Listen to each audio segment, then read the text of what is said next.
Saludos de parte de Grant Thornton Costa Rica, su servidor Steven Oviedo, para dar inicio a nuestro espacio del día jueves, nuestro webinar denominado Airbnb y las plataformas digitales, todo lo que debes saber de cumplimiento tributario, evite multas e intereses. Para esto tenemos como expositores el día de hoy a Paola Chávez, que es consultora de impuestos, y Daniela Cayo, que es consultor de impuestos de Grant Thornton. Recordarles antes de iniciar que somos una empresa de más de 60 años de experiencia en el mercado costarricense, en el que ofrecemos soluciones personalizadas a través de un servicio de alta calidad.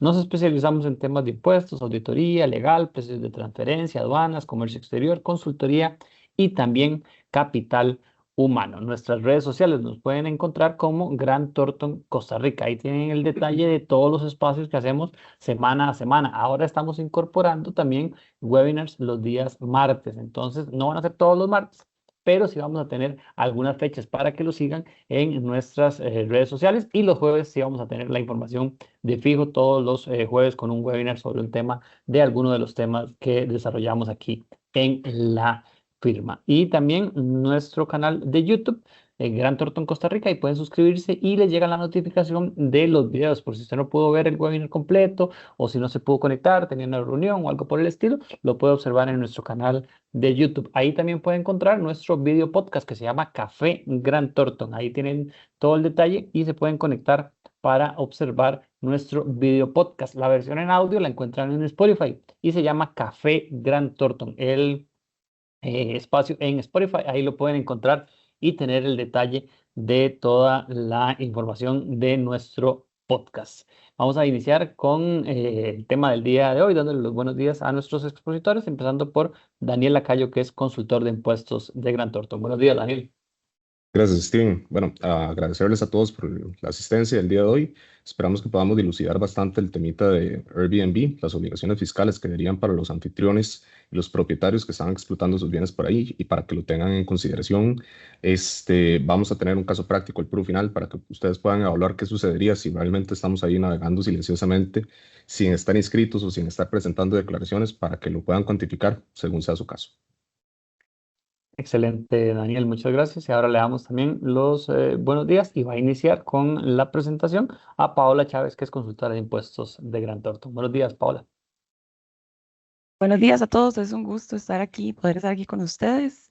Esperamos que el espacio que hemos destinado el día de hoy para conversar sobre los Airbnbs y las plataformas digitales específicamente en función de las obligaciones de cumplimiento que se derivan a partir de ello y en particular y con mayor importancia o énfasis en relación a los propietarios y quienes realizan alquileres o estancias cortas a través de estas plataformas. Entonces, sin más preámbulo, entramos en materia. Ok, damos inicio entonces. Bueno, como señalábamos, el tema de hoy que vamos a abordar es en relación a los aspectos que debemos considerar si estamos interesados en el cumplimiento tributario, ¿verdad? Bajo el contexto de que seamos, pues, personas físicas o jurídicas que estemos utilizando ya sea Airbnb o cualquiera de esas plataformas digitales para efectos de estar al día con nuestras obligaciones ante el fisco costarricense. A su vez, vamos a abordar cuáles son las multas e intereses y las implicaciones que podría traer la omisión en el cumplimiento de esos deberes tributarios, ¿verdad? La idea de este espacio, de este webinar, es que pues ustedes tengan a su disposición y en su conocimiento, ¿verdad? Que se debe cumplir y cuáles serían las consecuencias en caso de que se omita ese cumplimiento.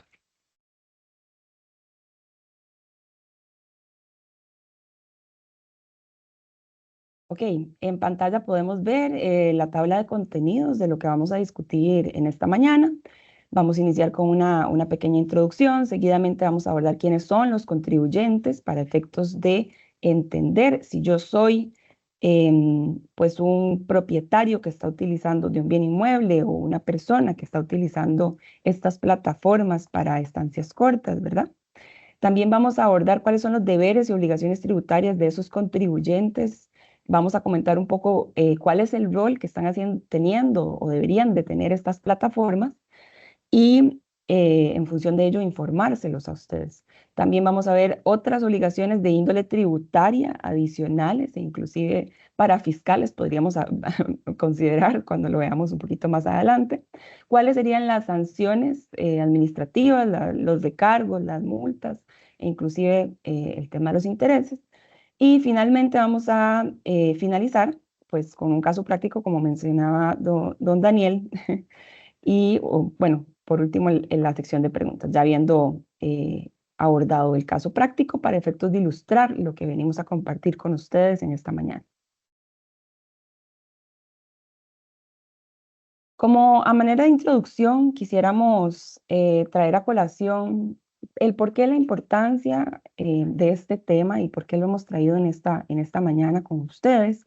Y es en relación a la creciente relevancia que está tomando pues el tema a efectos de las actualizaciones tributarias que deben realizarse. Entonces, ¿por qué venimos en esta mañana trayendo este tema hacia ustedes?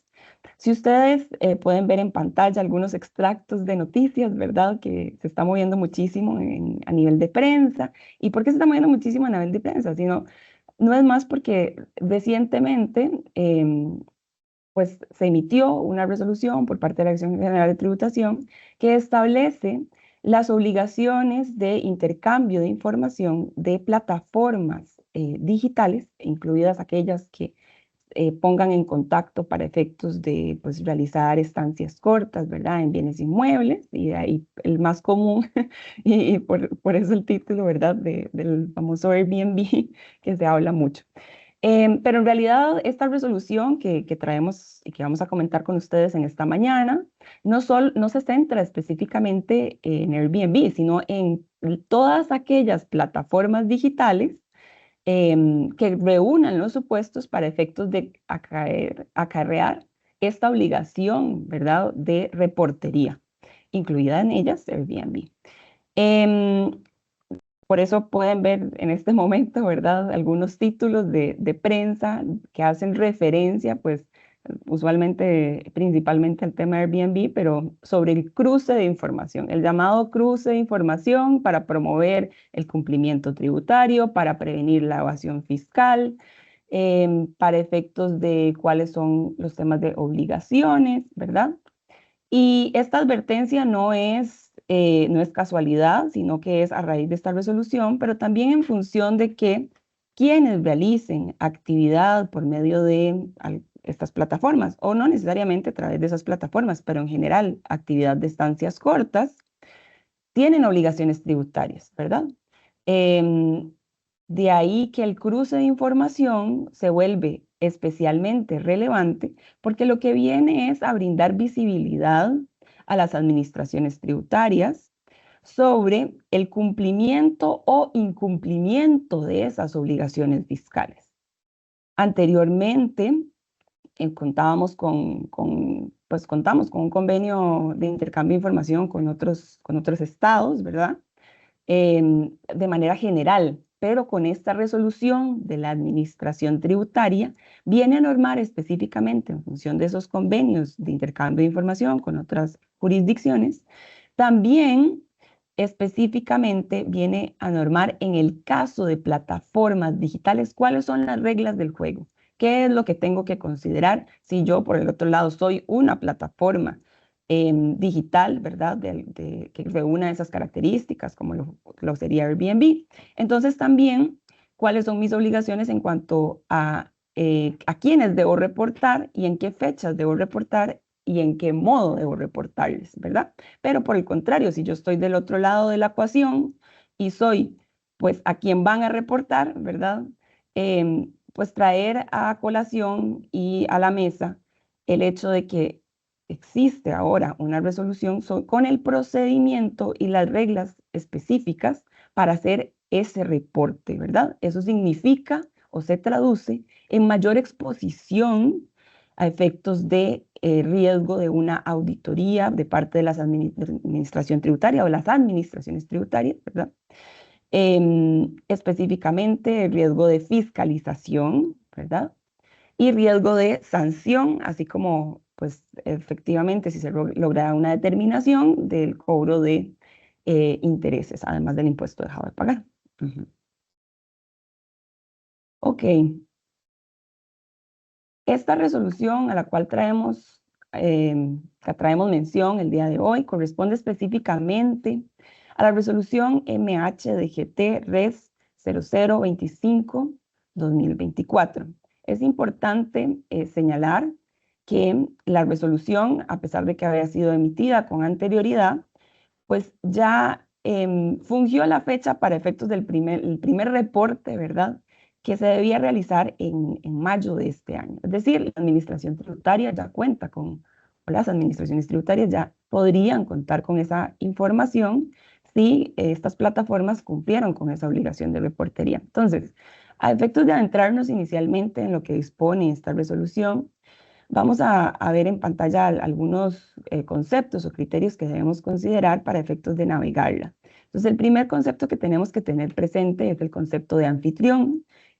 ¿Cómo se define el anfitrión? ¿Quién es un anfitrión? Para efectos de esta resolución, a quienes van a reportar, ¿verdad? Entonces, en anfitrión vamos a entender que es aquel o aquella persona física o jurídica que ofrece el hospedaje a través de la plataforma, que factura, declara y paga sus impuestos. A su vez tenemos el concepto de plataformas digitales, que va a ser, pues, en general, cualquier plataforma digital que, pues, funcione para efectos de poner en contacto a anfitriones y huéspedes o vendedores y consumidores finales, ¿verdad?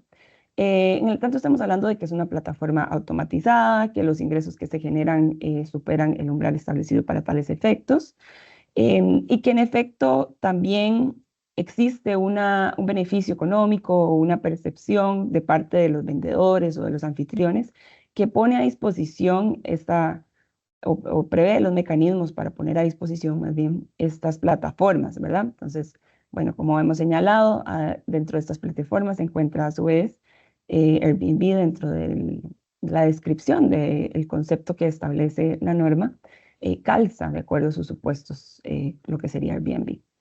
¿Qué más nos dice en cuanto a la definición de esas plataformas digitales? Que son los encargados de verificar o que son quienes realizan la verificación de la información de sus anfitriones, es decir, son quienes cuentan con información de sus anfitriones. Y también tenemos otros conceptos relevantes, por ejemplo, el suministro de información, son que las plataformas digitales de las cuales estamos hablando reporten o reportan a la administración tributaria la información que se requiere en esta resolución, que ahorita vamos a hablar un poquitito de cuál es esa información que me requieren mediante esta resolución. En cuanto a administración tributaria, la administración tributaria se define a través de esta resolución como la administración que contrasta la información recibida y con las declaraciones efectivamente presentadas. Esta definición o esta explicación la hacemos a efectos de entender que si bien es cierto la resolución habla de que puede ser la Dirección General de Tributación, que puede ser la Dirección de Grandes Contribuyentes Nacionales y todas las administraciones tributarias que vienen ahí englobadas, ¿cuál es el rol de esa administración tributaria para efectos de esta resolución? Y es que esta administración tributaria puede intercambiar esa información con otros estados, parte del convenio, pero también puede contrastar esa información en relación a las declaraciones recibidas para efectos de su conocimiento, ¿verdad?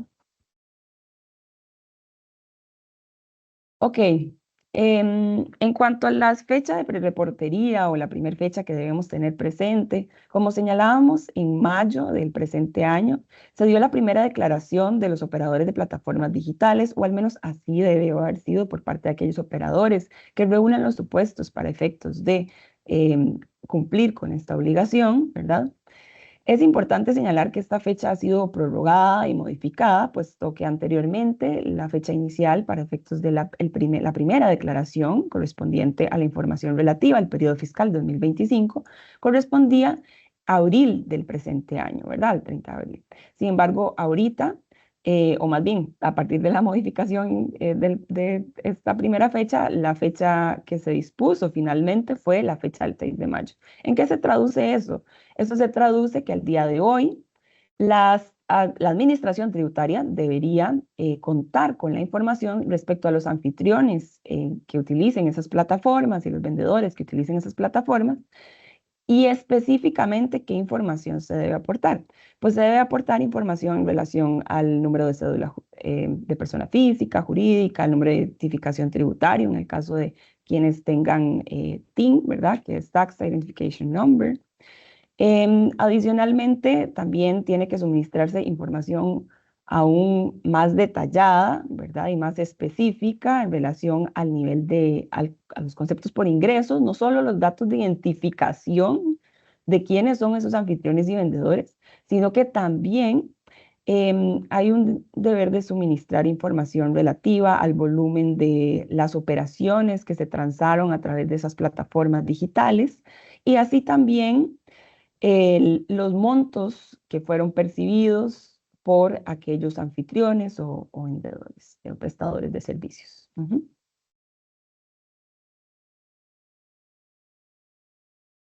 Bueno, en pantalla tenemos una definición en cuanto a qué es hospedaje no tradicional. Conviene señalar que además de la resolución que venimos comentando respecto al intercambio de información, y lo que veremos más adelante, de acuerdo a los respectivos cuerpos normativos de expuestos específicos, como la ley de impuesto a la renta, la ley de impuesto al valor agregado, en relación a las obligaciones tributarias de los anfitriones, vendedores y prestadores de servicios. También específicamente con el tema de las estancias cortas o las estancias transitorias, que son aquellas que utilizamos o que los servicios que se prestan por medio de plataformas como Airbnb o similares. Hablamos de hospedajes no tradicionales, ¿verdad? Hay una ley específica que se refiere a la regularización de esos hospedajes no tradicionales. Su enfoque se centra principalmente en el registro en cuanto al ICT, ¿verdad? El Instituto Costarricense de Turismo, y el cumplimiento de sus obligaciones en función de ello, así como su reconocimiento como un hospedaje certificado, reconocido por el ICT. Pero también dentro de esa ley marco se habla de la obligación de cumplimiento ante la inscripción, ante el Ministerio de Hacienda, ante la Dirección General de Tributación, el cumplimiento de los deberes fiscales, ¿verdad? Las obligaciones tributarias. Y nos proporciona una definición de hospedaje no tradicional, que es la que podemos ver ahorita en pantalla. ¿Qué indica esta resolución? Indica que consiste en la prestación de servicios turísticos, de alquiler de viviendas, apartamentos, villas, chalés, bungalows, cuartos o cualquier otra construcción análoga que conformen en todo homogéneo o independiente por periodos no mayores a un año ni inferiores a 24 horas. Si ustedes ven al final de esta indicación en cuanto al aspecto temporal que nos señala que no sea mayor a un año, lo que nos viene pues a traer, ¿verdad? A alusión, es a distinguir en cuanto a un hospedaje, o más bien, en cuanto a un arrendamiento por permanente, ¿verdad? Cuando estamos hablando de periodos cortos, no vamos a estar hablando de un alquiler en estancias, perdón, en periodos permanentes, largos, que lo que sería un contrato de alquiler por vivienda, por ejemplo. Sin embargo, o un contrato de alquiler comercial, ¿verdad? De un local comercial. Ahora, sin embargo, adicionalmente, este aspecto temporal se refiere en cuanto a la temporalidad que no puede ser inferior a las 24 horas, delimitándolo específicamente a lo que estaríamos hablando, pues al menos una noche, ¿verdad? Entonces, cuando estemos hablando de hospedaje no tradicional, que podría ser de alquiler de vivienda, no va a ser alquiler de vivienda permanente, un alquiler, ¿verdad?, que supere a un año, ni tampoco va a ser un alquiler por horas específicas inferiores ¿verdad? Va a ser superior a un día, siempre que estemos hablando de ese hospedaje no tradicional. Bueno, pero ¿qué sigue a continuación? Entonces, si yo estoy dentro de alguno de esos supuestos de un anfitrión, ¿verdad? Que podría ser reportado, pudo que ya haber sido reportado inclusive este 6 de mayo por parte de Airbnb y todas estas plataformas digitales em, a las administraciones tributarias, a la administración tributaria. Pues debo estar en conocimiento, ¿verdad? si yo ya generé ingresos, si voy a generar ingresos y debo conocer cuáles son mis obligaciones y mis riesgos a partir de este momento. Porque ponemos en pantalla aquí una distinción entre, bueno, soy un anfitrión que ya está generando ingresos o un anfitrión que aún no posee ingresos, pero que espera generarlos. Porque podría ocurrir, por ejemplo, que en la plataforma yo esté registrado como anfitrión, pero aún no esté generando esa actividad y no esté, o inclusive que esté registrado, pero aún no esté percibiendo ingresos por esa propiedad que he enlistado, ¿verdad? O que aún no he listado, pero voy a enlistar definitivamente. Si ese es el escenario, tenemos que tener presente pues que ante la ausencia de ingresos y de esa percepción, pues mi riesgo pues se minimiza, ¿verdad? Sin embargo, ¿qué pasa si yo estoy del otro lado de la historia? Y en efecto, ya estoy generando ingresos y más que todo, en el 2025 ya generé ingresos a partir de esta plataforma. Bueno, se vienen o existen una serie de obligaciones y de riesgos que vamos a explicar más a detalle a continuación.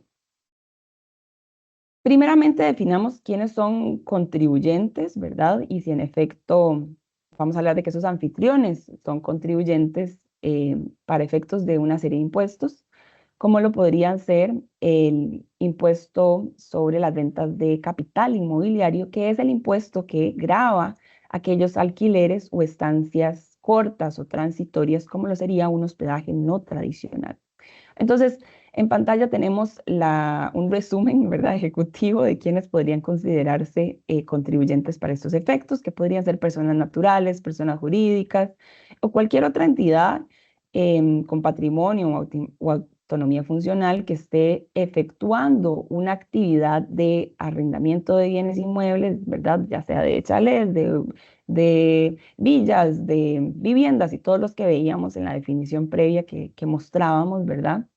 Y que lo haga en el sentido o en función de estos hospedajes no tradicionales. Importante advertir que aún así, quienes tengan otro tipo de alquileres no significa que no estén obligados al cumplimiento de obligaciones formales y materiales por esa actividad, por ejemplo, un alquiler de vivienda hablando permanente, pero el foco de la conversación que vamos a tener hoy o que estamos teniendo el día de hoy es respecto a esos hospedajes no tradicionales.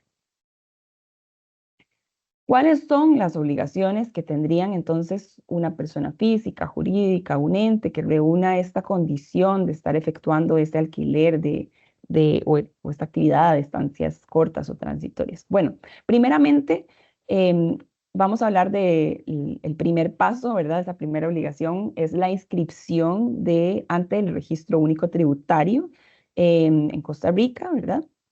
Y importante advertir que no solo el deber de inscripción existe, sino también el deber de mantener actualizada la información en el Registro Único Tributario, porque en caso de omisión en la actualización de la información en cuanto a la actividad económica, en cuanto al domicilio fiscal, ¿verdad? Y demás datos que son necesarios de aportar a efectos del cumplimiento de esta obligación, podría acarrear más bien el riesgo de la imposición de la sanción del Código de Normas y Procedimientos Tributarios por el cumplimiento del mantener actualizado la información ante la autoridad tributaria, ¿verdad?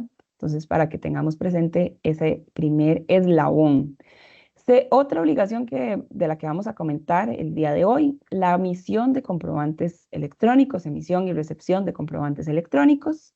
En función de aquellos servicios que yo vaya a prestar, estaré obligado tanto pues inicialmente la emisión y pues la recepción en función de aquellas adquisiciones o compras que realice que estén vinculadas a la actividad específica, ¿verdad? Para efectos de su aprovechamiento en relación a temas de créditos fiscales, deducibilidad, etcétera. Pero bueno, la recepción de comprobantes electrónicos y la emisión de comprobantes electrónicos. Como un tercer punto o eslabón tenemos el conservar los registros financieros y contables, el llevar una contabilidad al día. Es muy común que por la naturaleza de esta actividad, más que todo, si no existen pues muchos movimientos a través del año, y también en función del tipo de gravamen o de régimen o de reglas, ¿verdad? que a lo mejor podamos dejar un poquito rezagado el cumplimiento de estas obligaciones, pero es de suma importancia llevar al día y conservar los registros financieros y contables. También tenemos la presentación de declaraciones correspondientes, que como vamos a ver más adelante, vamos a hablar de impuesto al valor agregado, vamos a hablar de rentas de capital inmobiliario, o en su defecto impuesto sobre las utilidades si optáramos por un cambio de régimen, como va a comentar don Daniel más adelante. Y también tenemos, en consecuencia, tanto como existe la obligación formal de declaración de esos impuestos, el pago de esos tributos, ¿verdad? Específicamente que van a ser autodeterminados o autoliquidados por el contribuyente, tal como se explicará a detalle. Por último, tenemos como obligación general para todos estos anfitriones que estén realizando esa actividad, el facilitar o ayudar o colaborar, digamos, en el control tributario en caso de que eventualmente exista una revisión por parte de las autoridades tributarias. Inscripción en el Registro Único Tributario, que es la primera que mencionábamos en esta cadenita de obligaciones, ¿verdad? En cuanto a la inscripción ante la Administración Tributaria, como mencionábamos, debe hacerse, debe escribirse en los contribuyentes en el Registro Único Tributario, que anteriormente lo hacíamos a través del ATV, pero hoy en día se hace a través del sistema TribuCR, ¿verdad? El que es una inscripción, la inscripción es el proceso mediante el cual la persona, el anfitrión, se registra ante la Administración Tributaria para iniciar una actividad económica. Se le informa a la Administración Tributaria la identificación del contribuyente, el código de actividad y la descripción de la actividad que se va a desarrollar. También se indica el domicilio fiscal, se rinde también en función de la declaración respecto a comprantes electrónicos. También tenemos algunos aspectos en cuanto si tengo pues teléfonos, etcétera, ¿verdad? Otros datos relevantes para efectos de esa declaración. Pero para efectos de lo que vamos a abordar ahorita, vamos a salir también del interrogante de cuál es el código de actividad, entonces, que corresponde en este caso. Tal vez te podemos ir un momentito. Gracias, mi amor. Entonces, códigos de actividad para alquileres de hospedaje transitorios, ¿verdad? Que son estos hospedajes no tradicionales. Vamos a tener, o comúnmente, el siguiente interrogante cuando vamos a ir a registrar el código de actividad. Entonces, usualmente llega la consulta, bueno, es que yo veo estos dos códigos, ¿cuál es el que me corresponde? Si yo selecciono el código 6810.0, ese código corresponde a actividades inmobiliarias, o sea, alquileres, si bien es cierto, pero se centra específicamente en alquileres permanentes, ¿verdad? Con esos alquileres que estábamos hablando, que no es una estancia por unas noches, ¿verdad? Sino esos alquileres de vivienda en los que típicamente existe una permanencia mayor. Entonces, si estamos hablando de alquileres bajo ese contexto, tenemos que seleccionar el 6810. Pero si estamos hablando de hospedajes transitorios, de hospedajes no tradicionales, como aquellos que se utilizan o que se prestan esos tipos de servicios mediante las plataformas digitales, incluidas Airbnb, tenemos que seleccionar más bien el 5510.9. Ese código específico 5510.9 es el que se refiere a otras actividades de alojamiento para estancias cortas, ¿verdad? Es importante esta distinción a efectos de registrarnos en la actividad que verdaderamente nos corresponde. Ahora sí, si podemos regresar un momentito. Bueno, ¿y cómo es el proceso? ¿Cuál es el paso a paso que tengo que hacer si yo quiero hacer esa inscripción ante la Administración Tributaria? Bueno, inicialmente tengo que ingresar al sitio web del Ministerio de Hacienda, específicamente a la plataforma de TribuCR. Voy a entrar a la oficina virtual, que va a ser la OBI, y voy a dar clic o seleccionar en mis datos, en la pestaña que indica mis datos, ubicado en la parte superior de la pantalla. Seguidamente, ¿qué voy a hacer? Voy a desplazarme hasta la parte inferior y seleccionar el botón Realizar declaración de inscripción. Esta es la opción que tenemos que seleccionar, Realizar declaración de inscripción. Además, el siguiente paso correspondería, entonces, ahora sí, voy a ingresar los datos de la persona que voy a inscribir, si soy yo, ¿verdad? Voy a inscribir mis datos, o si es una persona jurídica, voy a señalar los datos de la persona jurídica. Voy a verificar y completar los requisitos de validación de datos. Van a haber casillas de llenado obligatorio que tengo que completar definitivamente para poder seguir avanzando, ¿verdad? Entonces tengo que cerciorarme y completar cada uno de esos espacios y cada uno de los datos que me pida el sistema o la plataforma estando dentro de ella. Voy a elegir las actividades económicas o la actividad económica que me corresponda. ¿Por qué las actividades económicas? Porque pudiera ser que yo tenga esta actividad y una actividad adicional, ¿verdad? Entonces, eso también tenerlo presente. No basta solo estar inscrito ante el Registro Único Tributario, sino específicamente estar inscrito para esta actividad de hospedajes o estancias transitorias, ¿verdad? Em, para efectos de cumplir con esta obligación. Entonces, bueno, voy a elegir la del código de actividad que me corresponde. Este principio resulta aplicable para todos los conceptos cuando yo realice una actividad económica en general, ¿verdad? También así, si yo realizara otra, debería estar inscrita en el registro único tributario. Voy a confirmar que todos los datos ingresados estén correctos y realizar los ajustes que sean necesarios, ¿verdad? Y finalmente voy a enviar el formulario para completar el proceso de inscripción. Una vez enviado el formulario, voy a descargar la confirmación de inscripción emitida por el sistema.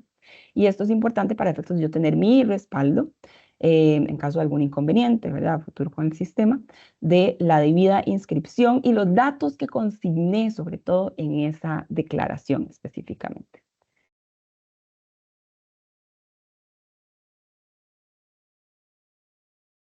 Bueno, ahora vamos a pasar a lo que sería el cumplimiento, como bien decía Paola, de comprobantes electrónicos en las generalidades que tiene que considerar un propietario de bienes inmuebles que se encuentre inscrito en Airbnb para generación de ingresos de rentas de estancias cortas. Es muy importante que consideremos que para estos efectos siempre vamos a tener que emitir comprobantes electrónicos. Entonces, basándonos específicamente en lo que nos indica el reglamento de comprobantes electrónicos para efectos tributarios, no se encuentra una tipificación de exención en la obligación general de la emisión de estos comprobantes electrónicos para estancias de corto plazo o este modelo de negocio. ¿Qué es lo que nos dice eso? Al no haber una excepción, básicamente nos aplica la norma general y específicamente el artículo 3 nos dice que están obligados al uso de comprobantes electrónicos autorizados por la Administración Tributaria a los contribuyentes, indicados en los artículos 2 de la Ley de Impuestos sobre la Renta y el 4 de la Ley de IVA, así como cualquier otro obligado tributario que establezca la ley. Esto básicamente lo que va a influir en la operación de un propietario de bienes inmuebles que se encuentre en plataformas como Airbnb, Booking, es que tenga que emitir una factura electrónica para todos sus clientes. Entonces, probablemente la gran mayoría hoy no lo hace, pero este intercambio de información va a prever justamente esa omisión en las obligaciones que tienen hoy los propietarios de Airbnb, donde están omitiendo, por ejemplo, la emisión de comprobantes electrónicos, la omisión de presentación de declaraciones, el no pago de impuestos. Entonces, ya hoy Hacienda tiene esa información con el intercambio que se hizo ahora el 6 de mayo. Probablemente van a venir procesos de verificación abreviados y comunicaciones abreviadas donde se les va a pedir a los contribuyentes o los dueños de estos bienes inmuebles, bueno, acabamos de revisar justamente en el sistema, usted no está inscrito, pero resulta que en el intercambio de información entre el intermediario, es decir, Airbnb, dice que usted ganó X. Entonces, probablemente ahí es donde vengan esos ajustes que nosotros estamos advirtiendo justamente en esta charla. Entonces, en resumidas cuentas, tenemos que emitir comprobantes electrónicos. Aquí puede caber la duda de qué sucede, por ejemplo, cuando tenemos un cliente que es un no domiciliado. En esos casos en particular, donde probablemente no tengamos todos los datos de facturación, primero hay que migrar un poquito la operación. Administrativamente tenemos que pedir toda esa información para poder emitir los comprobantes electrónicos, pero podríamos utilizar no factura electrónica, sino más bien tiquete electrónico. Que el tiquete electrónico es para consumo final. Por ejemplo, vamos a algún supermercado, hacemos las compras del mes o de la semana o de la quincena y si ustedes ven nos dan un comprobante electrónico que en el encabezado dice tiquete electrónico. Ese tiquete electrónico está destinado para el uso y consumo final, es decir, yo no lo estoy utilizando para deducirlo en mi actividad económica, sino que es para mi consumo personal, que es muchas de los casos que vamos a encontrar en este tipo de modelos de negocio donde se utilizan para vacacionar, por ejemplo. Entonces, el tiquete electrónico lo podríamos utilizar para no domiciliados o inclusive para clientes domiciliados en Costa Rica que nos den un número de identificación TICO, que sea para consumo final. Pero si tenemos un cliente que nos dice, mira, esto es porque vamos a hacer una gira de labor de ventas en Guanacaste, entonces yo mando a todo el equipo a este Airbnb y necesito que me envíen la factura electrónica. en esos casos sí tenemos que emitir la factura electrónica. Y esa factura electrónica y el tiquete electrónico tienen la misma validez para el emisor, pero no así para el receptor. En palabras mucho más simples, la factura electrónica te va a servir para el tema de deducción de gasto. Y aquí una serie de pasos que tenemos que cumplir para utilizar el facturador electrónico de Hacienda. Sí, cabe aclarar que se podría utilizar también cualquier otro facturador de pago, pero para efectos de activar justamente el facturador de Ticofactura, que es el gratuito de Hacienda, hay que ingresar nuevamente a la plataforma de TribuServer, que este es el nuevo entorno tributario en el que convivimos hoy en día, a partir, si no me equivoco, de octubre del año pasado, cuando se dio la migración del antiguo ATV a lo que hoy conocemos como TribuCR. Entonces vamos a la oficina virtual del TribuCR con el usuario y contraseña que ya tuvimos que haber creado previamente con el tema del registro único tributario que mencionaba Paola.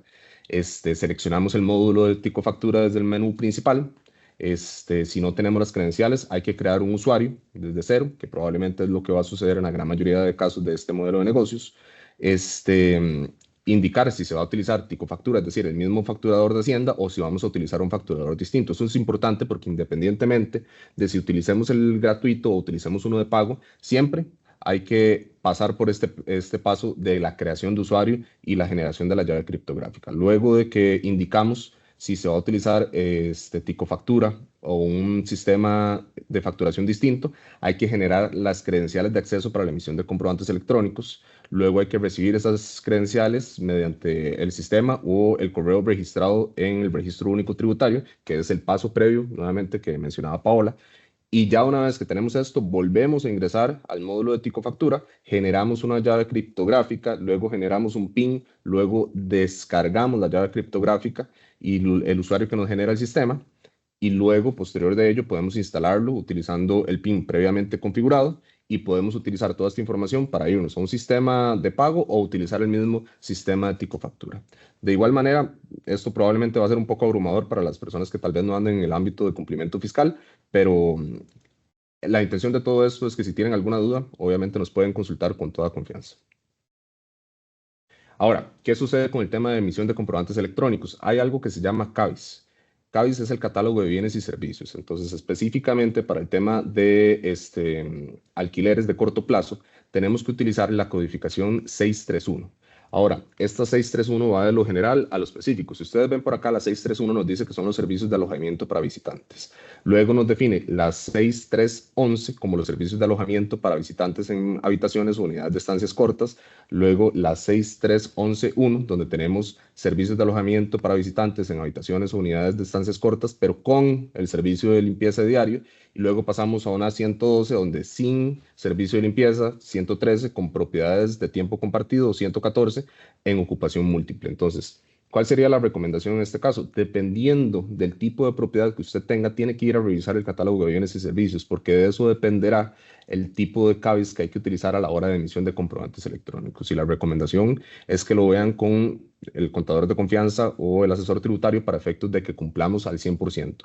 Y con este tema de intercambio de información es importantísimo que todo lo tengamos en orden porque nuevamente ya Hacienda probablemente tenga la información de los que nos estén declarando. Ahora, otro punto importante sobre el tema de las obligaciones que engloban a la operación de Airbnb es el tema de impuesto al valor agregado. Algunas generalidades sobre el impuesto al valor agregado. De entrada, hay que tener claro que para efectos de los ingresos que yo genero en Airbnb están grabados con IVA. Entonces, a la hora que yo emito y haciendo match con lo que estábamos hablando de la emisión de comprobantes electrónicos, ese comprobante electrónico va a ir masiva. Ahora, dentro de la plataforma Airbnb, cuando uno configura la plataforma, hay dos maneras de hacerlo.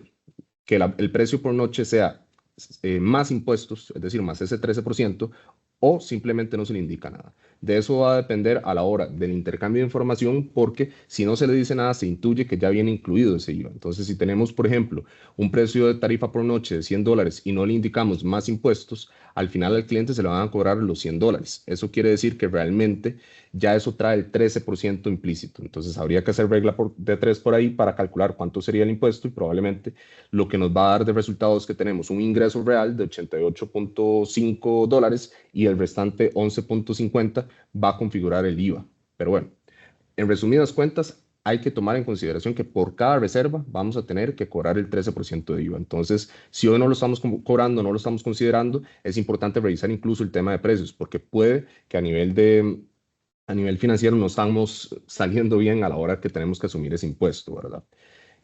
Bueno, se establece un impuesto para la venta de bienes y servicios en la prestación en el territorio nacional, perdón. El contribuyente debe recaudar, declarar y pagar el impuesto ante la administración tributaria y esto se hace mensualmente mediante el formulario 150, que eso fue una de las modificaciones que tuvimos el año pasado, donde pasamos de una declaración 104-2 a una declaración 150.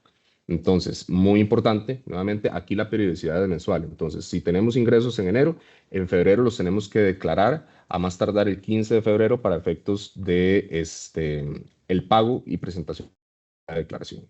Bueno, el pago y la declaración deben realizarse dentro de los 15 días naturales posteriores al cierre de cada periodo y la tarifa general del 13%. Aquí podría caber la duda de qué sucede si tengo un extranjero y si puedo interpretarlo como si fuera una exportación de servicios y por ende podría exonerar el tema de IVA. La respuesta es que no. El bien está domiciliado aquí en Costa Rica, el bien se está consumiendo aquí el servicio se consume aquí en Costa Rica y se presta en Costa Rica. Entonces, no podríamos hablar de un tema de exportación de servicios en estos supuestos. Ahora, ¿cuál es la forma de determinación del IVA? Bueno, débito fiscal menos crédito fiscal igual el impuesto a pagar. En palabras traídas o tropicalizadas, es el IVA que yo le cobro a mis clientes menos el IVA que yo le pago a mis proveedores va a resultar en el impuesto que yo le tengo que devolver o pagar a el fisco. ¿Y qué sucede si, por ejemplo, tengo más IVA pagado a mis proveedores que el IVA recaudado? Bueno, ahí lo que tenemos es un saldo a favor. Ese saldo a favor lo podría compensar directamente en el siguiente mes de IVA o esperarme 3 meses para compensarlo con otras obligaciones, por ejemplo, el tema de rentas de capital inmobiliario, que es el régimen que aplica desde el génesis cuando se comienza a desarrollar esta actividad económica. Ahora sí, pasamos al tema de impuestos sobre la renta. En el tema de impuestos sobre la renta hay dos regímenes y esto es una introducción que trajo la Ley de Fortalecimiento de las Finanzas Públicas en julio de 2019. Ya llevamos 7 años conviviendo con esto, donde hacemos una separación de lo que serían rentas activas o rentas empresariales versus lo que tenemos con rentas pasivas. De entrada, el tema de alquileres vamos a interpretarlo como una renta pasiva y el tema de rentas pasivas lo dividimos en dos grandes categorías. El tema de rentas o alquileres de activos mobiliarios y los inmuebles. En este caso vamos a tener los inmuebles. Los inmuebles tienen un régimen específico, tienen una tarifa en específico, tienen reglas en específico, que no vamos a ver en otro tipo de activos. Entonces, aquí tenemos una breve comparación, pero para efectos de entendimiento de los escuchas hoy, tenemos que empezar a declarar en rentas de capital inmobiliario. Tenemos posibilidad de migrarme a utilidades, que es decir, todos mis ingresos menos mis gastos deducibles igual a renta neta y sobre eso calculo el impuesto. Sí, hay una posibilidad, pero solo en ciertos casos muy específicos y hay que hacer una valoración financiera para ver si me es viable o no es viable. ¿Por qué? Porque la tarifa de rentas de capital inmobiliario es una tarifa fija. Entonces, los formularios para efectos de rentas de capital inmobiliario, como lo vemos en la columna derecha, van a depender del tipo de persona o de contribuyente. Si el dueño registral de esa propiedad que está explotándose a nivel de Airbnb es una persona física, vamos a utilizar el formulario 116. Si es una persona jurídica, el 117. ¿Qué grava? Bueno, básicamente los ingresos provenientes del alquiler de los bienes inmuebles. ¿Cuál es la base imponible? Es el ingreso bruto. Pero es muy importante que para efectos de este régimen se me va a aceptar una deducción automática y fija de un 15%. Eso quiere decir que si yo tuve durante el mes $1,000 de ingresos por Airbnb o de alquileres por medio de la plataforma Airbnb, se me va a permitir deducir $150, lo que redunda en que tengo $850 de base imponible. ¿Y la tarifa de impuesto cuál es? 15% igualmente. En palabras más simples, la tarifa neta aplicable va a ser un 12,75% de los ingresos brutos que percibo. Entonces, si yo percibo $100, 12,75 dólares se me van a ir directamente al impuesto de rentas de capital inmobiliario. Y muy importante, al igual que con el IVA, las reglas son específicamente iguales aquí. Con el tema del periodo fiscal es mensual y se tienen que declarar a los 15 días del mes siguiente al que estoy declarando. Entonces, percibí ingresos en enero, los tengo que declarar y pagar a más tardar a los 15 días de febrero. ¿Qué sucede en este caso si resulta que yo no tuve ninguna reserva, ningún ingreso por temas de alquileres? Esto es una declaración eventual. Por hecho generador es que se tiene que activar el impuesto. Entonces, si yo no tengo alquileres, no tengo que presentar la declaración. Anteriormente, antes de TribuCR, había una duda de si efectivamente yo las tenía que presentar en cero cuando estaban ATV las declaraciones, en ese momento de 125, porque igual cambió la numeración, pero ahora con Vector Tributario, que es una incorporación que trabajo TribuCR, se identifica este tipo de declaraciones como eventuales. Entonces, si no generas ingresos, no presentas la declaración. Bueno, y la diferencia que tenemos con el tema de impuestos sobre las utilidades es que en impuestos sobre las utilidades el periodo es completamente distinto. Ahí lo que tenemos es un periodo anual, donde tenemos que consolidar todos los ingresos que yo genero del 1 de enero al 31 de diciembre, todas esas reservas que generé, le resto todos los gastos deducibles y a estos efectos me queda una renta neta y sobre eso voy a pagar el impuesto. Pero eso va a depender mucho de si financieramente me es viable o no me es viable. Les pongo el ejemplo de una persona jurídica. Una persona jurídica que facture más de 120 millones ya entra a una tarifa fija del 30%. Si en ese caso en específico ese contribuyente tiene gastos deducibles superiores al 57.5% fijos durante el periodo, le va a convenir migrar a utilidades. Recordemos que nacemos en rentas de capital inmobiliario, pero yo podría solicitar una migración al cambio de régimen a utilidades y tributar de forma anual, pero solamente si me es viable financieramente. Y para cumplir con ese cambio de régimen, bueno, o más bien para peticionar ese cambio de régimen, yo tengo que cumplir con dos supuestos, o alguno de los dos. Que yo tenga un empleado inscrito en caja o que tenga bienes afectos a otra actividad lucrativa. Por ejemplo, yo tengo una oficina y resulta que en esa oficina presto mis servicios de asesoría tributaria, pero resulta que una de las salas la alquilo en las noches para que hagan eventos. Entonces, la depreciación de esa oficina probablemente yo la estoy aprovechando en la actividad de consultoría. Eso es una afectación que uno llama afectación legal. De igual manera, en cualquiera de las dos, yo tengo que hacer una comunicación formal a la administración tributaria. Bueno, eso es lo que tenemos por acá. Afectación legal ocurre cuando el inmueble está vinculado a una actividad lucrativa y los ingresos generados por ese bien deben declararse en el impuesto sobre las utilidades y no es una elección del contribuyente, sino una consecuencia de la vinculación del bien con la actividad económica. No obstante, sí hay que notificarlo. Y algo que desde el 2019 generaba dudas es, yo hago la notificación o la declaración de cambio de régimen cuando me comienza a aplicar esto.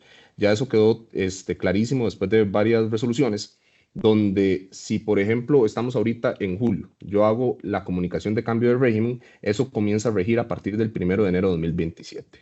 Entonces, es común que al final del periodo fiscal se comiencen a revisar a ver si es conveniente o no es conveniente migrar de régimen. Tenemos también la afectación voluntaria, que era lo que les comentaba, que se requiere contar con al menos un empleado inscrito en caja. Y si ese empleado ya no lo despedimos o se nos va, perdemos completamente la afectación voluntaria. Y esto es un pantallazo justamente de esa declaración jurada que habría que presentar, donde tenemos este régimen de rentas de capital inmobiliario y rentas de capital mobiliario, y tenemos que seleccionar la opción, ya sea por afectación legal o por el tema del empleado inscrito en caja. Esto se tiene que presentar hoy en día por medio de la oficina virtual, en los trámites que se hacen por medio de TribuCR. Otro tema a considerar es el tema de impuesto de remesas al exterior. Probablemente la mayoría de presentes ha notado que la plataforma Airbnb les cobra a ustedes una comisión. Esa comisión, ellos no están domiciliados aquí en Costa Rica. Entonces, ustedes le están pagando una comisión que surte efectos en una operación TICA a ese no contribuyente. Ese es el ejemplo claro de un impuesto de remesas al exterior. ¿Y cuándo se da el hecho generador de ese impuesto de remesas al exterior? Cuando la renta o beneficio de fuente costarricense, es decir, esa comisión, se paga a crédito o de cualquier forma se ponga a disposición de las personas domiciliadas en el exterior, en este caso Airbnb. ¿Y cómo funciona este impuesto? Bueno, básicamente no le van a ir a cobrar a Airbnb, sino que se vuelve agente de retención el pagador, es decir, ustedes como anfitriones o como dueños de propiedades que están inscritas en la plataforma Airbnb y que se les rebaja esa comisión, técnicamente ustedes lo que están haciendo es pagando esa comisión. Entonces, si a ustedes les cobraron una comisión de $100, lo que dice esto es que ustedes deberían de retener la remesa al exterior y darles a ellos el neto, que en este caso es un 25% y depositarles o pagarles nada más 75% porque es renta de fuente costarricense. Obviamente eso no se los va a aceptar Airbnb. Entonces, en la mayoría de casos hay que asumirlo. Y el tema con esto es que la agente de retención funge con todas las obligaciones y todas las contingencias derivadas del no pago de ese impuesto. Entonces no se redunda nada más en el tema de IVA y en el tema de renta, sino que inclusive esa comisión eventualmente podría generar una exposición por parte de los pagadores de un 25%. Y el periodo de este impuesto, de igual manera, es mensual. A ustedes igual se los cobran mensual, entonces sobre esa comisión que se calcula durante todo el mes, hay que consolidarla, declararla y asumir ese impuesto. Y como les decía, la tarifa correspondiente de esa comisión es de un 25%. Lo ven aquí tipificado, eso lo encuentran en el 59 de la ley de renta, honorarios, comisiones, dietas y otros servicios sin relación de dependencia. Temas de impuestos municipales. Con el tema de impuestos municipales, es muy importante considerar que estamos hablando de bienes inmuebles, ¿verdad? Entonces existe un impuesto territorial que es el de bienes inmuebles. Ya aquí nos olvidamos del Ministerio de Hacienda y nos damos media vuelta y vemos a la municipalidad. Aquí es muy importante considerar que hay que asignarle un valor al inmueble y esto se actualiza o más bien va a surtir efectos en el 1 de enero después de que yo presento la declaración correspondiente. Y sobre ese valor me van a cobrar un 0,25% de forma anual. Algunas municipalidades lo cobran anual, otras lo cobran semestral y otras lo cobran trimestral. Depende mucho del cantón en el que tengamos la propiedad, pero bueno. ¿Cuáles son las reglas de valoración para los bienes inmuebles? Bueno, hay un mapa que se llama mapa de zonas homogéneas. Eso me da un valor por metro cuadrado y hay un manual que se llama manual de tipología constructiva. Ese manual de tipología constructiva me dice cuál es el valor por metro cuadrado de una construcción. Entonces yo tengo que, como contribuyente, como propietario, como dueño de ese inmueble, ir a calcular cuánto es lo que vale esa propiedad, ir a declararlo y sobre eso se me va a calcular un impuesto del 0,25%. Como les digo, los obligados son los propietarios de los bienes inmuebles, los concesionarios, permisionarios y ocupantes de la franja fronteriza o de la zona marítimo terrestre y ocupantes o poseedores con más de un año o parceleros del INDER. El pago es anual, semestral o trimestral, dependiendo de cada municipalidad.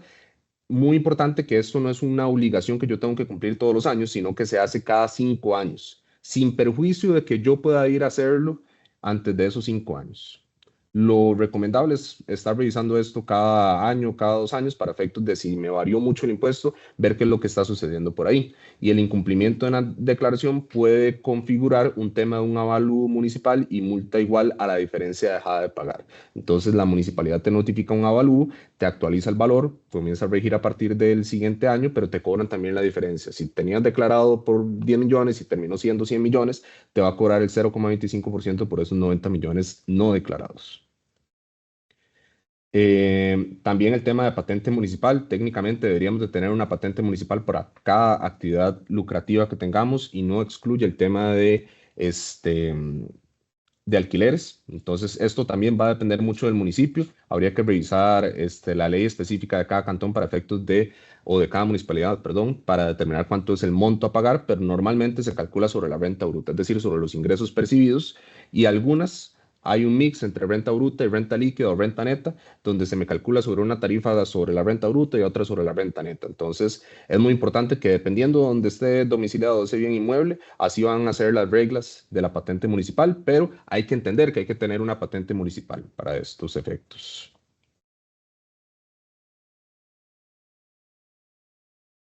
Bueno, vamos a conversar ahorita de cuáles son otras obligaciones tributarias, ya sea fiscales o parafiscales, que podrían tener esos anfitriones o esos prestadores de servicios.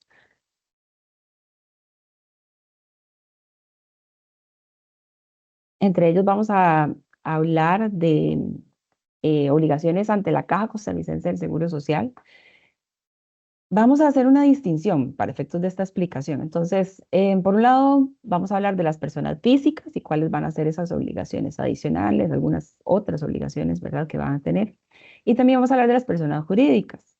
Como tercer elemento, vamos a hablar entonces de cuáles son aquellas obligaciones en común, ¿verdad?, que pudiesen tener tanto las personas físicas como las personas jurídicas. Entonces, inicialmente, refiriéndonos sobre las personas físicas, vamos a hablar que las personas físicas van a tener como obligación o existen como obligación el cumplimiento en cuanto a la inscripción y colaboración o contribución en inscripción como seguro, como trabajador independiente, perdón, en el seguro de trabajador independiente, y cumplimiento con el pago de las contribuciones para fiscales de la Caja Costarricense de Seguro Social, las cuotas de las cargas sociales, bajo esa figura de seguro de trabajador independiente.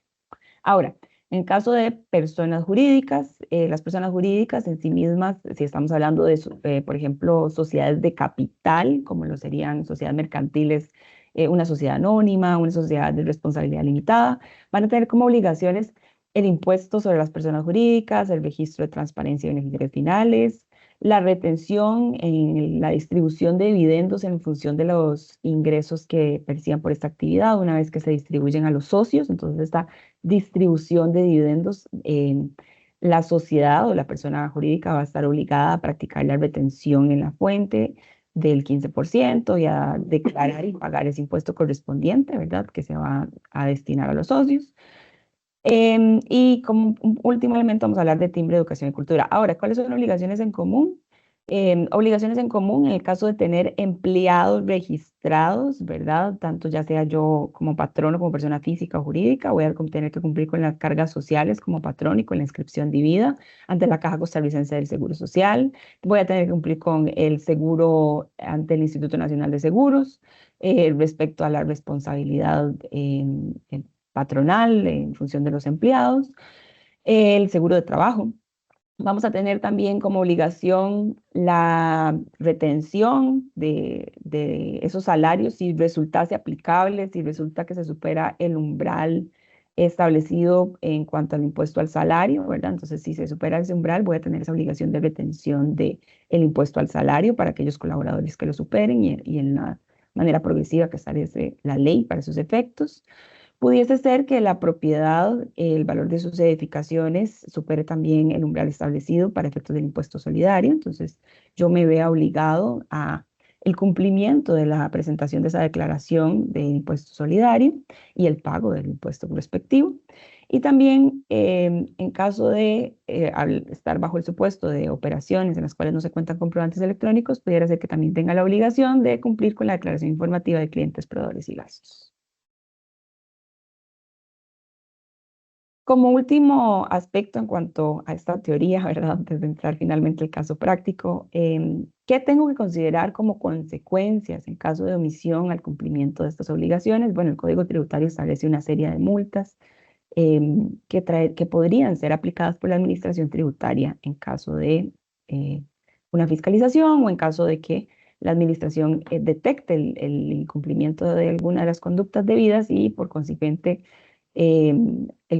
la realización de esa conducta que es punible o sancionable más bien a través de lo establecido en el Código de Normas y Procedimientos Tributarios. Entonces vamos a hablar primeramente de lo que mencionábamos al inicio, la sanción que se establece en el artículo 78 respecto a la emisión de la declaración de inscripción o la modificación y actualización de los datos en el registro único tributario. ¿En cuánto consiste esa sanción? Bueno, esa sanción ronda inicialmente entre un medio salario base por cada mes o fracción de mes transcurridos y tiene un tope máximo de 3 salarios bases. Este umbral, ¿cómo se navega? Bueno, a través del transcurso del tiempo, si yo omití esa declaración por un mes, por 2 meses, por 3 meses, y sucesivamente va a ir aumentando hasta un máximo de que si yo superé esos 6 meses, bueno, el tope del umbral va a ser esos 3 salarios bases que vemos en pantalla, es decir, la sanción puede ir de 231.000 colones hasta 1.386.600. Otra sanción que existe, el riesgo de ser sancionado, valga la redundancia, puede ser la omisión de la declaración de impuestos, en el caso de la declaración de impuesto al valor agregado, o la declaración de ventas de capital inmobiliario, o el impuesto sobre las utilidades. Estas son declaraciones de impuestos, de obligaciones materiales, ¿verdad? De determinación de tributos y pagos de tributos. Y esas declaraciones específicas, entonces la sanción lo que me establece es que va a ser medio salario base por cada declaración omitida. Las estimaciones que estamos mostrándoles en pantalla corresponden de acuerdo al salario base actual, ¿verdad? Que son los 472.200 que está vigente para este 2026. Sin embargo, ese monto puede ser actualizado de modo que el próximo año pudiese ser que el monto tenga variaciones, ¿verdad? Para efectos de que lo tengamos presente. En cuanto a otras sanciones que resultarían aplicables, la morosidad en el pago del tributo, ¿verdad? De acuerdo al artículo 80 bis del Código de Normas, que este se constituye en función de un 1% por cada mes o fracción de mes. respecto al impuesto específico en el cual existe esa morosidad del pago del impuesto, ¿verdad? Hasta un tope máximo del 20% del impuesto. También tenemos el incumplimiento del suministro de información. Estas son declaraciones informativas específicamente, que ronda de 3 salarios básicos hasta un máximo de 100 salarios básicos, es decir, de 1.386.000 hasta 46.220.000. Además, tenemos el incumplimiento del deber de llevar esos registros contables y financieros, que correspondería a un salario base completo, que serían los 462.200, la omisión en la emisión de comprobantes electrónicos debidamente autorizados por la Administración Tributaria, que ronda la sanción o que establece la sanción en 2 salarios bases, es decir, 924.400. En caso de que exista reincidencia en el cumplimiento, en esta conducta incumpliente más bien, podría haber inclusive una aplicación de cierre de negocios. Y por último, en cuanto a estos aspectos de consecuencias, ¿verdad?, que tenemos que tener en consideración en caso de omisión en el cumplimiento de sus obligaciones formales y materiales, tenemos que tener presente que también existen intereses por el pago tardío de los tributos, los cuales son calculados de acuerdo a una tasa que está sujeta a variaciones y actualizaciones y que actualmente ronda el 8,41% en la tasa vigente que tenemos. Listo. Ahora, como les mencionábamos, traemos un caso práctico de un ejemplo de una persona que probablemente no esté pagando y cuánto derivaría en sus efectos, sanciones y los impuestos correspondientes. En este caso, María alquila una propiedad ubicada en Guanacaste a través de Airbnb. Durante el mes de enero de 2024 recibió 1.000.000 de colones por reservas de hospedaje. En este caso no lo teníamos más impuesto por aquello. Además, incurre en gastos relacionados con la actividad de limpieza, mantenimiento y suministros por 300.000. Todos los respaldos con factura electrónica e IVA acreditable. Esto quiere decir que todos los proveedores que les prestaron los servicios de limpieza, mantenimiento y suministro les entregan facturas electrónicas válidas para efectos tributarios.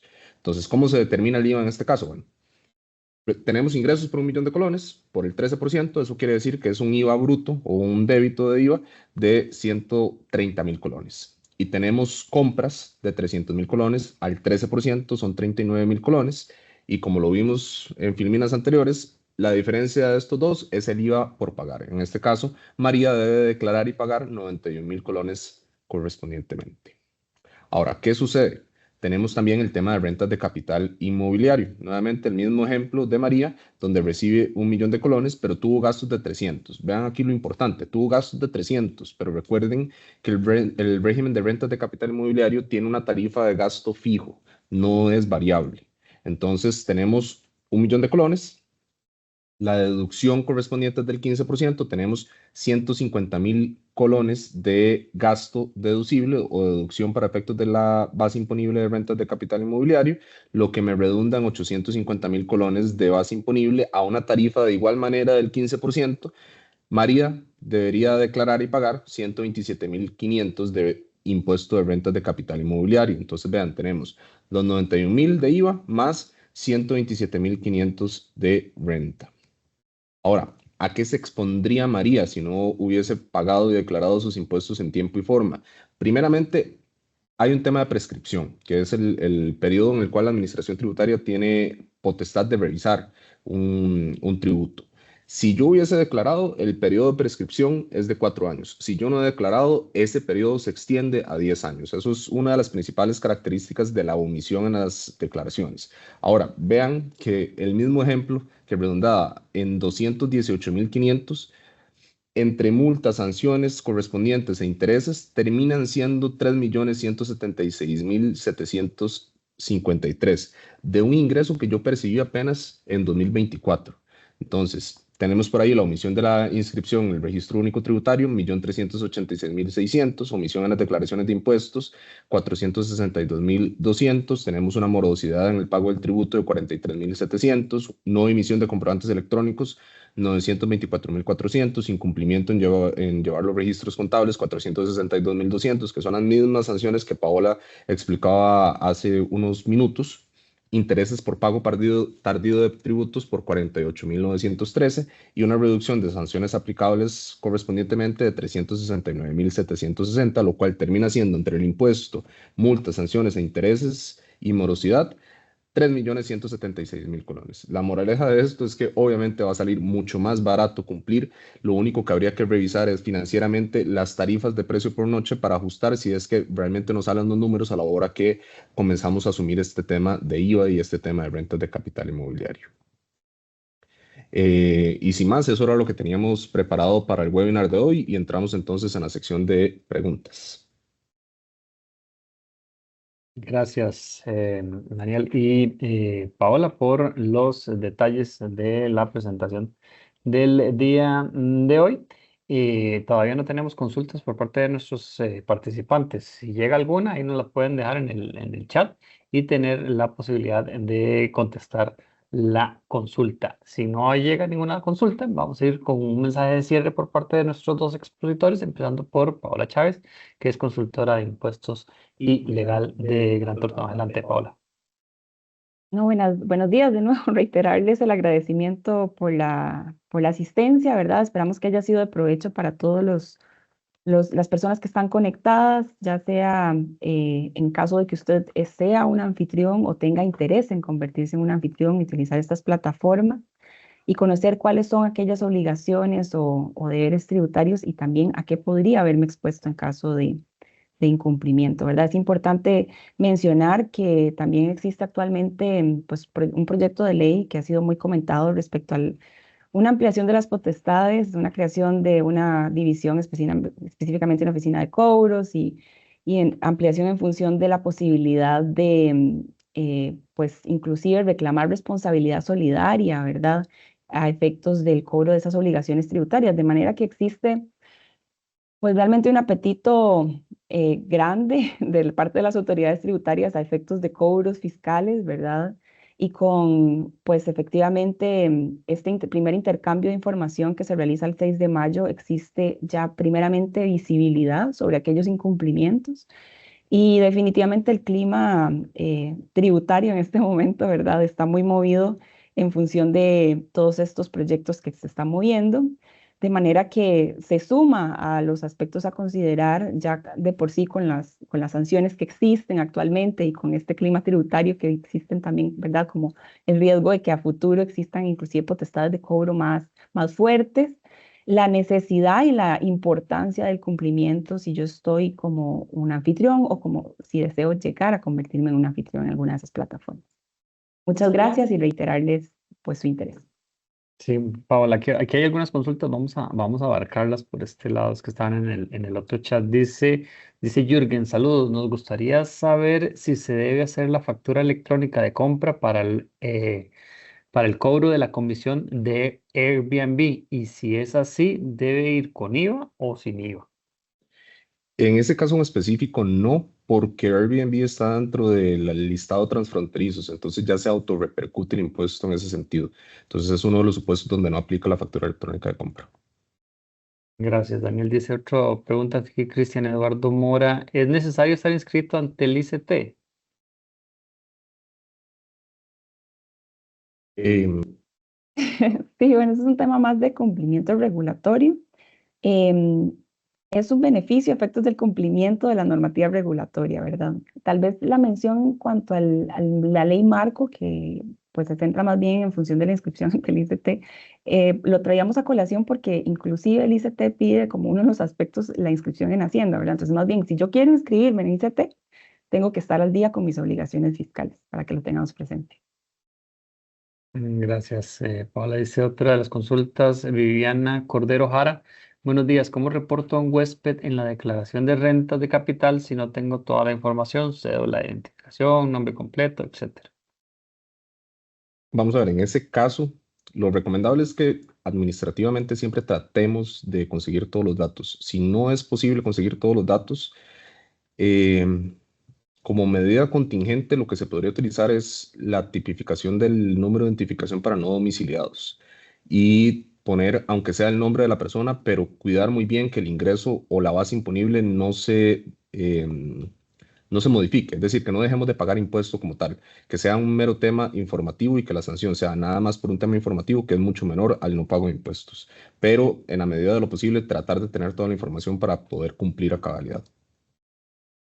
Gracias, Daniel. Dice Mario, ¿qué pasa cuando el alquiler es en Costa Rica, pero el pago de Airbnb es a través de una transferencia en una cuenta en el extranjero? Es indiferente, es el mismo hecho generador, no se ve por el medio de pago, sino realmente por la operación como tal, entonces sigue siendo grabado. Si el bien está domiciliado aquí en Costa Rica, renta de fuente costarricense y debería pagar acá. Gracias, Daniel. Dice otras consultas. Jefferson Picado, ¿se puede emitir un tiquete electrónico al mes por la totalidad de los ingresos por reservas? No es lo recomendable, realmente se debería hacer uno por uno. Que hay varias consultas, ahí van a disculpar si no respondemos todas, pero vamos a ir respondiendo la mayoría. Dice Ana Kinderson, una pregunta, ¿los ingresos de Airbnb están grabados con IVA aunque sean menores de 1.5 salarios base? Sí, correcto, están grabados. Esa tipificación del 1.5 es para la exoneración para alquileres, por ejemplo, para empresas que están inscritas en el MAKE. Es un tema aparte. Y bien, tal vez para agregar que, bueno, es que existen dos exoneraciones en el pago del tributo, ¿verdad? No el cumplimiento de obligaciones formales, porque una cosa es una exoneración y otra una no sujeción. Sin embargo, el otro supuesto de exoneración es también para efectos de vivienda, ¿verdad? Vivienda y las empresas que estamos hablando de este supuesto de el MAKE y que no supera efectivamente el umbral del 1,5. Pero no estamos hablando en ese escenario para estancias transitorias o hospedajes no tradicionales. En relación al compañero o la persona que realizaba la consulta respecto a la obligación del ICT, me tomé la tarea de compartirles por el chat el artículo en el cual pueden ver también donde me genera o me indica como obligación la inscripción ante el ICT, ¿verdad? Y el B, que era el que queríamos como recalcar en esta ponencia en relación a la inscripción ante la Dirección General de Tributación. Muchas gracias. Gracias. Paola dice Fabiola aquí, debo presentar declaración de retenciones en la fuente por la comisión que retiene la plataforma. Si es así, ¿cuál tarifa de retención aplicaría? Sí, sí, sí aplica, era justamente el caso de remesas al exterior y aplica el 25%, porque es una comisión que se le está pagando a uno domiciliado y surte efectos en Costa Rica. Entonces es justamente el supuesto sobre el cual se genera el hecho generador, valga la redundancia, de remesas al exterior. Sí, gracias, Daniel. Vamos a ver si vemos alguna otra de las consultas rápidamente para ir finalizando nuestro espacio del día de hoy. Nada más, Pau, me ayuda ahí con el micrófono mientras encontramos otra de las consultas que tenemos por acá. Dice, buenos días, dice Mayra Mora, ¿cómo se consigue la exoneración en Exonet cuando se pueda aplicar?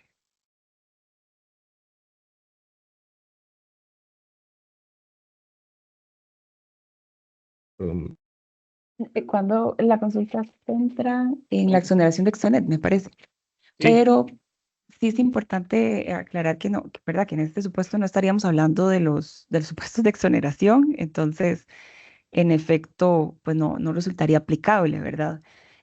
¿Cuándo vamos a hablar de exoneraciones para efectos de trámite en Exonet? Bueno, cuando estemos hablando de canasta básica tributaria, cuando estemos hablando de exportadores de servicios, ¿verdad? En este caso no podemos hablar de una exportación de servicio porque el servicio se está prestando, bueno, bajo el supuesto de que estamos hablando que estamos recibiéndolo de parte de personas que están acá en el país y que pues efectivamente el bien inmueble está ubicado acá en el país, ¿verdad?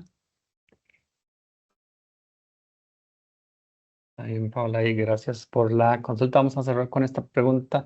Dice Jürgen, ¿qué pasa si el usuario de anfitrión lo tiene una persona física, pero quien está inscrito es una persona jurídica y el que declara es la persona jurídica? Se intentó hacer el perfil de la persona jurídica, pero la plataforma de Airbnb solicitó un carnet a la persona, pero ya ese carnet no está siendo emitido por Hacienda. ¿Cómo puede resolver esta situación?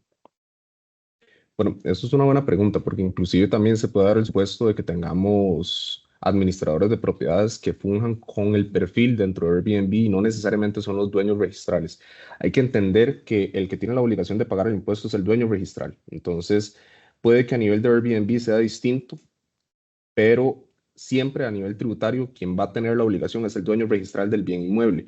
Ahora, si es el supuesto donde realmente lo que tenemos es un administrador que funge como administrador de la propiedad y capta los recursos para después darnos un neto, después de rebajar su comisión, él tiene una actividad distinta, ¿verdad? Él no está realmente alquilando un bien inmueble y no aplica absolutamente nada al régimen que estábamos hablando de rentas de capital inmobiliario. Él más bien tiene una actividad lucrativa y él debería más bien de estar pagando tanto IVA como renta por eso. Entonces, sí hay que hacer esa diferenciación. Entonces, si tenemos, en el caso que nos están diciendo que realmente tienen el perfil a nombre de una persona física, pero no es un administrador, no está fungiendo con ninguna actividad económica, el que tiene que pagar el impuesto es el dueño registral de la propiedad. Si eventualmente llega una notificación de la administración tributaria porque resulta que se identifica a Daniel como el anfitrión dentro de Airbnb y percibió $10,000 durante el año pasado, y la justificación sería justamente que no se pudo crear el perfil por medio de la persona jurídica, pero que el bien pertenece a la persona jurídica y aquí están los impuestos y aquí están las declaraciones, no se debe nada.